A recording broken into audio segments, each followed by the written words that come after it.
Welcome back. Here today, I will explain the plot of a 2016 sci-fi thriller movie. Please subscribe, like, and comment. The movie starts with Frank Lerner getting yanked from behind by two men. They tease him and he crumples to the floor. Frank wakes up feeling dizzy and confused. When he looks around, he sees a mysterious spinning device. He's trapped in a space-age looking cell that was clearly put together by an edgy interior decorator who was only into black.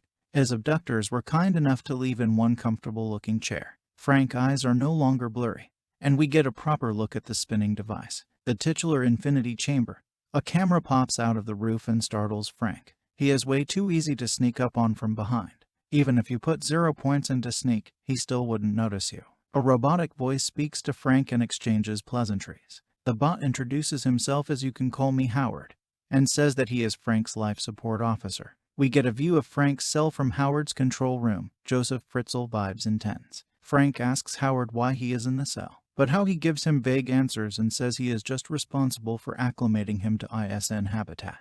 The ISN is a corrupt government organization that rules Frank's world through technological superiority. Frank asks if he has been arrested by the ISN and what his charges are. Howard says he's not being charged with anything, he is being processed. Understandably, Frank starts feeling pretty desperate and tells Howard that there must be some mistake. Howard keeps giving him excuses as to why he can't help him, because that's not how this program. Frank asks if he gets a phone call or a lawyer. Howard, as helpful as ever, says, "I don't think so." Frank asks Howard what his job is. He responds that it is simply to keep Frank alive, then asks if they should get started in a flashback. Frank wakes up in his home and checks his clock back in the cell. Howard is attempting to make small talk with Frank. He offers him flavored waters, asks if he wants to listen to music, then asks if he wants to stretch his legs. Frank leaps at the opportunity to go for a walk so he can maybe find a way to escape.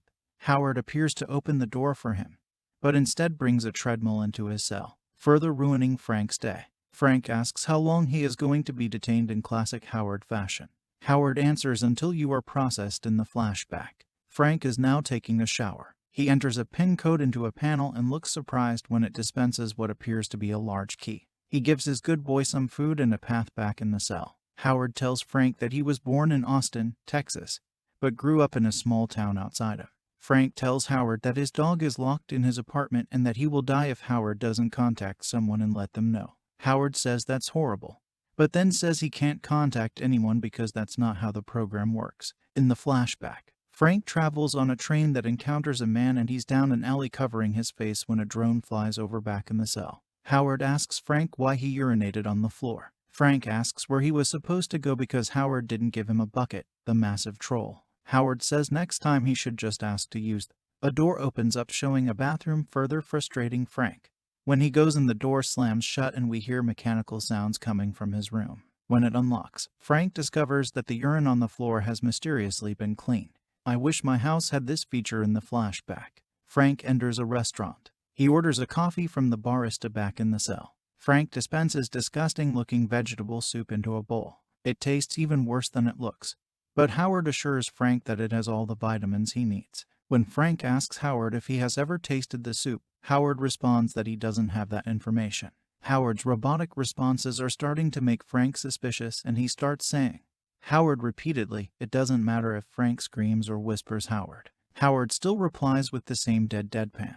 Yes, Frank. Frank comes to the horrifying realization that Howard is a computer. He asks Howard why he lied about being born in Texas and raised near. Howard responds that he wasn't technically lying because he was built in Austin, programmed outside of Seattle. In the flashback, the barista tries to guess Frank's name, calling him Larry, then Pete, then Dave. Frank turns to look at photographs framed on the wall, and she informs him that she took them herself. She asks to hold his hand and finally guesses Frank. Frank is impressed with Gabby's fourth-time lucky clairvoyancy. He turns to look at the photos when the two men from the opening scene appear in Tasso back in the cell. Frank wakes up and approaches the infinity. It sends him straight back to the flashback. In the restaurant where Gabby is asking if he likes her photographs, she asks for his hand again and guesses Frank. Frank is spooked and loses his cool, but ends up getting tased again, this time actually feeling the pain of being shot back in his cell. It seems the Infinity Chamber has the ability to force you to relive the same memory.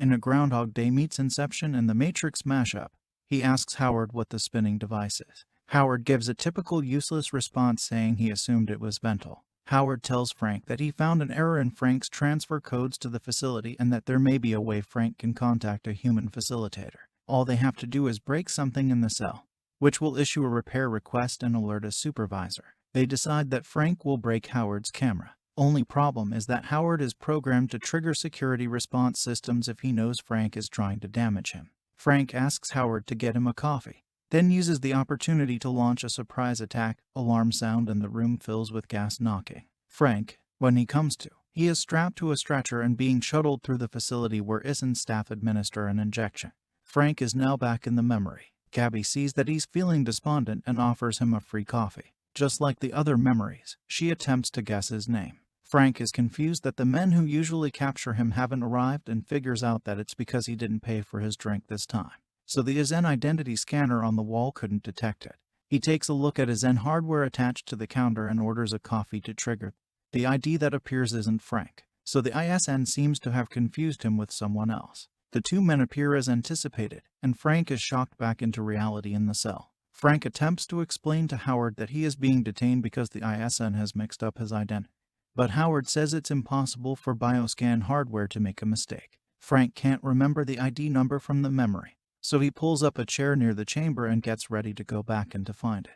Things don't go according to the usual sequence. This time we hear electricity and see explosions and back in the cell alarm sound and the power is cut off. Howard is offline, so Frank no longer has access to food or water. He hears banging coming from the cell next door, and we meet Fletcher May, the head of the Alliance, which opposes the ISN. Fletcher tells Frank that the Alliance crash the ISN network. The two men desperately try to dig out of their respective cells. Fletcher teaches Frank a method to trick the infinity chamber. He needs to conjure up a real vivid memory, but replace one of the items in the memory with. Frank remembers his father cooking pancakes, but replaces them with waffles. This way the ISN will be, as Fletcher puts it, in the right house. But they kick down the wrong door, so won't be able to get any useful information out of Frank's memories. As the days pass, the men slowly lose hope of being rescued or escaping. Fletcher says he is going to choose his own path, inferring that he is going to commit suicide. This triggers an alarm and gas floods the cells. Frank wakes up in his cell where everything seems to have gone back to. Howard appears and introduces himself as a life support operator and asks Frank his name. Howard has been rebooted and does not recall ever interacting with Frank. Back in the memory, Gabby no longer guesses his name and directly addresses him as Frank, indicating that the memories are not isolated events that repeat, but possibly an entire memory world. When another customer orders a drink, Frank hides behind the counter to avoid being detected by the ISN scanner. He tells Gabby that the coffee shop isn't real and that she is just a part of his. She thinks he is crazy and says that's the most elaborate story she's ever heard. To get a free cup of coffee because Frank didn't trigger the ISN scanner and alert the men with tasers, he spends many hours in the coffee shop memory. We see him in a desert with his comfortable chair from the cell. In another memory here, he attempts his best impersonation of rotten sculpture, the thinker. The lines between reality and memory begin to blur as we follow Frank in his apartment in the cell. And with Gabby as he slowly mastering Fletcher's technique of manipulating the flashback device by creating falls. The two men arrive at the coffee shop for their scheduled Frank tasing, but Frank and Gabby attack them and knock them to the ground. Frank interrogates one of the men and asks why they are after him, but he does not respond. Frank tells Gabby to let them go. Gabby asks why, as they could have known something. Frank says that because they're part of his memory. He knows that they don't know anything. Gabby has heard that by extension. Frank still sees the coffee shop and her as a figment of his imagination, but the two have grown close and she says that they will figure it out no matter how long. Back in the cell, Frank notices that Howard is malfunctioning and periodically powers down for a period of just over 12 seconds. He tells Gabby that he plans to escape the ISN facility that day. The wall is covered in a complex array of escape plans. Gabby is concerned that if Frank escapes, he will never see her again. She asks him to come and find her and get her to the real world if one exists. Frank pays for his coffee and kisses Gabby before the ISN guards arrive back in the cell. Frank waits for Howard to power down, then quickly covers him with. When Howard regains power, he immediately triggers the defense system and floods the cell with sleeping gas. Frank has covered his mouth and waits for the doors to open, evading a support robot that was sent to the cell. He escapes. Frank climbs a ladder and opens a hatch, finding himself in a desolate landscape. He encounters a field of wind turbines and eventually ends up in an empty gas station and grabs a bottle of water. He sees Gabby's photographs on the walls and realizes that he never actually escaped. He is still trapped in the cell with. Howard offers him breakfast and coffee, but he is malfunctioning since the Alliance attack and none of these systems work anymore. He begs Howard to let him out, stating that letting him die is against Howard's primary objective as a life support officer. Frank reveals that he is part of the Alliance and that he built the virus that crashed the ISN system. He knew all about the Infinity Chamber before he was arrested, so he intentionally hid the virus's location deep in his memory so the ISN could not find it before it had a chance to take effect.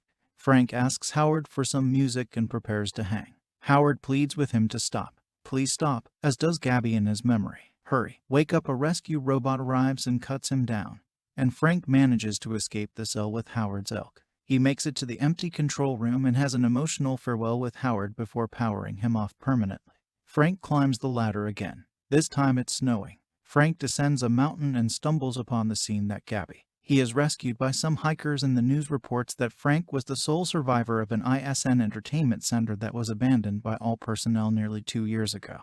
The ISN regime has since fallen in. A newsreader welcomes Frank back to the new world. Frank makes his way to Gabby's coffee shop and takes the key, which is actually a flash drive that contains the virus from behind her photograph. Just like in his memories, Gabby asks if he likes her photographs and tells him that she took them herself. He throws the flash drive in the trash. His mission of taking down the ISN now. Hey, thanks Gabby for the coffee. But she says that her name is Madeline. She guesses Frank's name incorrectly, as usual, as Madeline continues to try and guess Frank's name. The camera pans out and we see a surveillance camera that looks remarkably like Howard. Did Frank ever escape the Infinity Chamber? Guess we'll never know. Don't forget to subscribe and turn on the notification bell if you want to watch more videos like this. Thanks for watching.